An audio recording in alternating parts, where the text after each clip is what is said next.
U.S. stocks gave up a lot of their big gains from Monday. The Dow closed down nearly 800 points.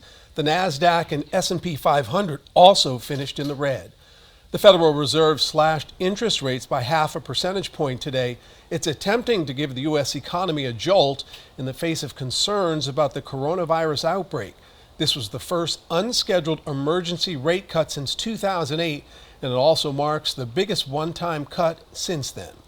Governor Tony Evers is calling for Wisconsin's political leaders to hear from state health officials about what's being done to deal with coronavirus. And tomorrow, a meeting will be held at the state capitol. The goal is to bring policymakers up to speed about how the state is working with the CDC. The person who had coronavirus in Wisconsin is now considered recovered.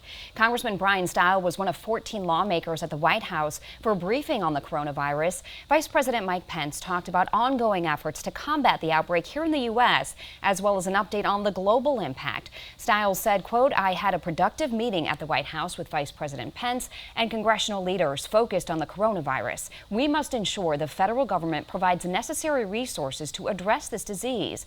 Funding will be used to develop a vaccine, allocate testing kits to states, and support prevention measures." Meanwhile, the CDC says it stopped tallying people tested for the virus.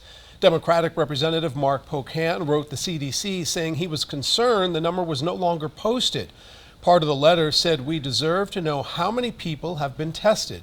The CDC says its numbers might not be accurate since states are doing their own testing. 3 more people in the U.S. died today from the virus, bringing the total number to 9. All of the deaths are in Washington state. This comes as the head of the World Health Organization says the death rate of the coronavirus may be close to double what officials originally thought.